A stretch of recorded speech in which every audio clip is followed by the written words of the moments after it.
At the ceremony, my kids were told they couldn't sit near the front. My mom whispered, "We didn't want the photos to look messy." I smiled and took our places in the back. After the toasts, I quietly took the $10,000 check from the gift box, sent a photo and walked out. 20 minutes later, my sister was chasing my car in panic.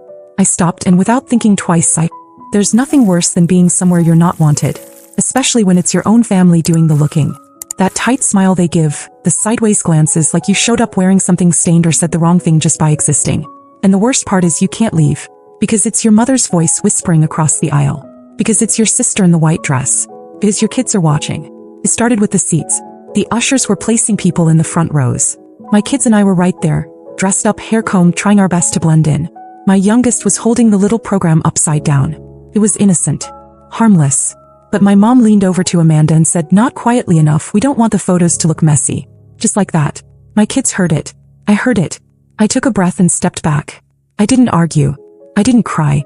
I just took my children and led them to the last row, right next to the swinging kitchen doors, where the staff kept walking past with trays of shrimp and champagne. Amanda was glowing. That's the word they all used. She looked like she belonged in a magazine ad for bridal perfection. I had to listen to every single aunt talk about how beautiful she looked, how lucky she was to find someone like Brian. Brian, my ex-boyfriend from college. The one who once told me I was too intense, then ended up with my younger sister who has never made a single hard decision in her life. My mother was thrilled. She'd once said right in front of me that she couldn't wait to have grandchildren, real ones, from Amanda. That word stuck with me for months. The ceremony moved like a fog. I clapped when everyone clapped, smiled when everyone smiled. Then I waited. After the toasts, when people drifted to the dance floor or started screaming over the DJ, I slipped away to the gift table. There was a card with my name on it. No one saw me take it. Inside was a check for $10,000. My mother's handwriting. I didn't understand the logic. A peace offering? A leash? I didn't care. I took a picture of it and left the envelope in my purse.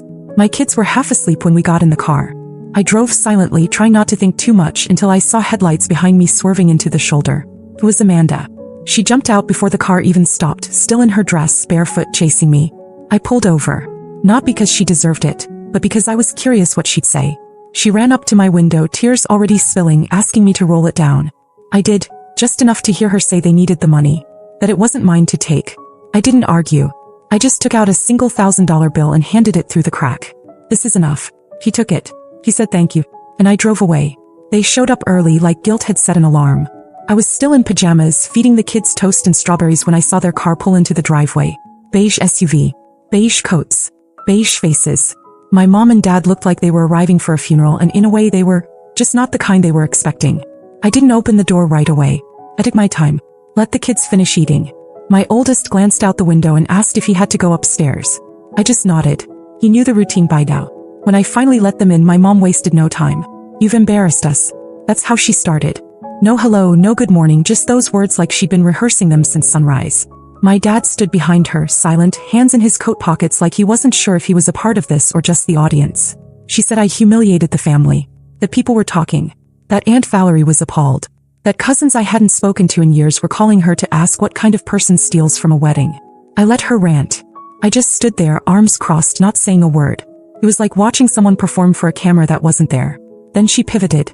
Said she didn't understand why I would do something like this when she had always tried to help me. That the check wasn't meant for me to just walk away with. That I'd misunderstood. That I'd made them look greedy and manipulative. I laughed once. Just once. And that was enough. I told her the truth. That I was tired of pretending we were a family.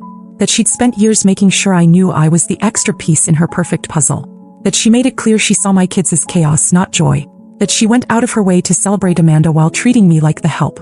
I reminded her that she once told me she was waiting for real grandchildren, and then asked her, honestly, what she thought my kids were.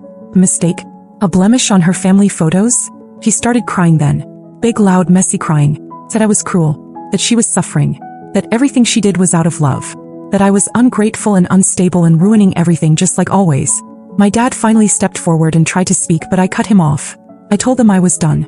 That they wouldn't be helping with the mortgage anymore. That they could keep every last dollar and spend it on wedding albums and new curtains and whatever else made them feel whole. I didn't want it. My mom collapsed into a chair like she'd just been shot. Started mumbling about how they'd have to downsize. How they might lose the house.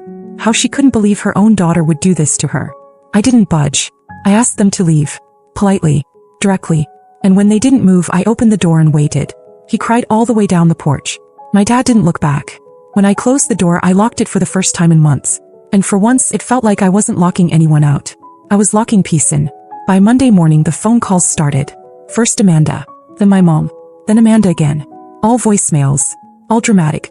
My favorite was Amanda's. I hope you know what you've done. Brian's furious. We had to explain everything to his parents. Like I cared. Like I owed them a performance. I didn't respond. Instead, I went to the office and called my lawyer. We had a long talk. I told him I was ready to sell my share of the family business. The one my grandfather started and my dad kept running long after he lost interest. I never wanted it, but I held on to my part out of obligation. Not anymore. I wanted out. It didn't take long. A few calls. Some papers. A buyer was lined up within the week. I didn't even tell my parents until the day before the final signature. My mom called within 10 minutes of the email notification. "What are you doing?" she asked. "That's your legacy." I said nothing. I just hung up. The money landed in my account by Friday. That plus what I'd saved from the investment fund meant I didn't need their help anymore. With anything. I paid off the rest of my mortgage. Took my kids out to dinner. Watched them laugh over milkshakes while Amanda was probably still sitting with Brian trying to figure out how to frame the loss of 10 grand as a misunderstanding. The next few weeks were quiet. Unusually quiet. My parents stopped calling. Amanda disappeared. For the first time in years, there were no birthdays, no invitations, no guilt trips disguised as family dinners. And I realized something. I didn't miss it. I finally started sleeping through the night again. Then came the knock. It was a Thursday afternoon. My kids were doing homework at the kitchen table. I opened the door and there she was, Amanda in sunglasses holding a canvas tote bag like she was just swinging by to return something she borrowed. She didn't waste time. "I need a favor," she said. I laughed before she finished the sentence. She said they were tight on money. The wedding cost more than expected. Brian's job wasn't working out. And the rent on their new apartment was due. Then she asked straight-faced if she could borrow $6,000. "For rent," she said. I just looked at her. And that's when she said it. We were planning our honeymoon. We thought we could squeeze both. I stood there not even angry, just stunned by how ridiculous it was. 6 grand to lie on a beach with a man who used to kiss me behind the dorm laundry room while she was still in high school. "No," I said. "You can take out a loan like everyone else." She looked like I'd slapped her. Said something about family. About how I had the money. About how I used to be generous. I closed the door. And this time I didn't even wait for the lock to click.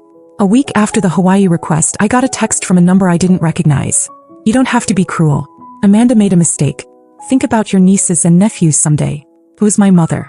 Hiding behind a burner number like a teenager catfishing someone in a chat room. I blocked it immediately. But that opened a floodgate. My dad showed up at my kids' soccer practice. Just appeared behind the fence, holding a bag of snacks like nothing had happened. My oldest spotted him first and came running over, asking if it was okay to say hi. I didn't want to make a scene in front of the other parents, so I nodded once, tight. My dad handed out granola bars, watched half a game, then walked over to me and said, "You're going too far. Your mom's not doing well." I asked if she was physically sick. He shook his head. "She's not herself." I told him she was exactly herself. That's the problem. I didn't wait for him to respond. I just took the kids and left the field. My youngest cried in the car, confused why Grandpa didn't come over more. I told him the truth in the simplest way I could. Sometimes grown-ups don't act the way they should. Then the emails started. Long, rambling ones from my mother, some from Amanda, and even one forwarded from Brian, where he listed every financial contribution he'd made to the wedding and said they were expecting consideration from the family. As if I was some kind of bank loan officer. Amanda even attached a spreadsheet titled Budget Recovery Plan. I didn't answer a single one. But then something I hadn't expected happened. My uncle, Mom's younger brother, called me. We hadn't spoken in years. He asked if I was okay.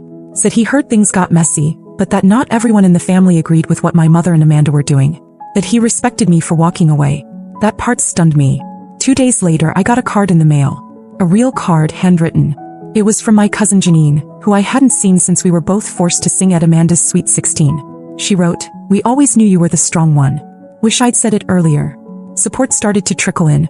Quietly, almost like they were afraid of being found out. But it came. A cousin here.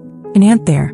Old family friends reaching out on Facebook saying things like, "You did what most people only dream of." That's when I realized I hadn't just walked away from the chaos. I'd exposed it. And people were watching. It didn't take long for the cracks to show. By the end of the month, word had spread about me selling my share of the family business.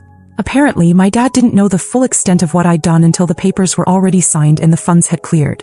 He called me once more, left a voicemail that was less anger, more resignation. Said the business was floundering, that a buyer had pulled out of a big deal and they were scrambling to cover costs. I didn't reply. My mother, true to form, went into full crisis mode.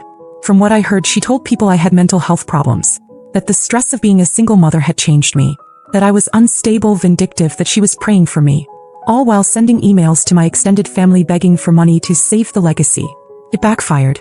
Uncle Ray, who always kept to himself, told her she should have thought about the legacy when she treated one daughter like garbage for 20 years. Aunt Darlene told her to stop playing the martyr. Even my grandmother, who usually stayed out of everything, sent me a text that just said, "Good for you." The real surprise was Amanda. She went radio silent for a while after the failed Hawaii money ask. I assumed she was licking her wounds. Then I found out she and Brian had moved back in with my parents. Temporarily, of course. But it was still hilarious. The newlyweds in their old bedrooms fighting over shower schedules and car space. Apparently, Brian's job search wasn't going well. He got into it with my dad over money, asked if he could be brought in on the business to turn things around. My dad for once actually said no. Amanda flipped. She threatened to take legal action over the wedding money, over a check I never cashed. Then came the most absurd thing yet. Amanda emailed me asking if I could mediate between her and Mom. She said things had gotten tense in the house, that she knew Mom wasn't perfect, that maybe I was right about a few things. And then, like it was nothing, she asked if I still had that $1,000 bill she could return, to make it right. I didn't respond. She sent another email the next day, this time just one line. "Please don't turn the family against us." I didn't have to. They were doing that all on their own. It was a Wednesday when Amanda tried one last time. She didn't bother with email or a voicemail this time. Just a plain text like she was asking about a recipe. "Do you think I could borrow $6,000? Just until next month. We're trying to get out of here." No explanation. No apology. Just the usual ask dressed up like something reasonable. I didn't answer at first. I let it sit. She followed up the next day. "It's for rent. We found a place in the city. We just need the first month and deposit." But then a mutual friend slipped up at school drop-off. She mentioned how Amanda and Brian were so excited for their Hawaii honeymoon, finally rebooking it. She was glowing with secondhand joy. Had no idea what was really going on. So that's what it was for. $6,000 for beachside cocktails and room service, while I packed school lunches and juggled bills like always. I could have laughed if it wasn't so pathetic. I finally texted back, "No. Good luck." That was it. She didn't respond. And I didn't expect her to. But the craziest part? I wasn't even angry. Not anymore. Something had shifted. The space they used to take up in my head was gone. Amanda could take a loan, max out 10 credit cards, go into debt for a sandcastle wedding redo. I didn't care. I was done. Done wondering what they thought of me. Done defending myself to people who never bothered to know me. Done pretending I was desperate for their approval when all I ever wanted was basic respect. I had 3 kids upstairs who loved me fiercely, who didn't care that grandma wasn't around, who thought our Saturday movie nights and burnt popcorn were the highlight of the week. Men had started messaging me again. Old friends, new strangers, single dads, divorcees, college acquaintances who'd stumbled across my Facebook. I ignored them all. I didn't want someone to complete me. I already was. And I'd never felt freer. The update. It's been 12 days since the last time Amanda reached out. 12 quiet, calm, beautiful days. No surprise calls, no guilt-drenched voicemails, no passive-aggressive texts wrapped in fake politeness. I thought we'd finally reach the end. That the chaos had burned itself out. That maybe, for once, there really was nothing left to say. Then I opened my mailbox yesterday and found a letter. No return address. Just my name written in a style I recognized immediately. It was Amanda's handwriting. Inside was a single page torn from a lined notebook. Folded twice. No greeting, no punctuation, no explanations. Just 6 words in black ink. "You were right. I'm sorry." I stood there, frozen on the porch with the kids yelling from the kitchen about some mess one of them made. That one line hit harder than all the years of yelling and crying in silence combined. It was so un-Amanda. So blunt. So still. I read it twice. Then folded it back up and slid it into the drawer by the sink, the one filled with coupons, broken pens, and mystery keys. I didn't cry. I didn't smile. I didn't feel victorious. I just felt tired. Because here's the truth. Apologies don't always come with closure. Sometimes they come late. Sometimes they come quietly without repair. And sometimes they come when you've already decided to stop needing them. I haven't told anyone about the letter. Not even my kids. I'm not sure I ever will. It didn't ask for anything. It didn't offer anything. It was just there, sitting beside a grocery flyer and a water bill, Like it didn't just reopen every wound I spent the last few months stitching shut. But here's the thing, I didn't unravel. I still got up the next day, still packed lunches and ran errands, still laughed when my daughter tried to teach me some ridiculous dance she learned online. Life didn't stop. If anything, it moved forward just the same. And I realized, that's growth. The family, still fractured. My mother hasn't made contact. My dad apparently is working part-time for a friend after the business fallout. Amanda and Brian? From what I heard through someone's cousin's Instagram story, they didn't go to Hawaii. They went to a local resort and came back early. Something about a fight at dinner. It's wild how quickly the people who used to run your life start fading into the background once you step out of their storm. I haven't missed them. Not even once. I've missed the idea of family more than the people themselves. But I've got something better now. I've got peace. I've got freedom. And I've got 3 kids who know exactly who stands in their corner. So yeah, I don't know if there'll be any more updates. Maybe that letter was the final page. Maybe someone will come knocking again, dragging old drama with new packaging. Maybe not. Either way, I'm not holding my breath. But to everyone who's been here through this, from the messy beginning to this strange, quiet end, thank you. For your words, your support, your shared stories. They reminded me that standing up for yourself doesn't make you heartless. It makes you whole. So if this is the last time, just know, I made it out. And I'm not looking back.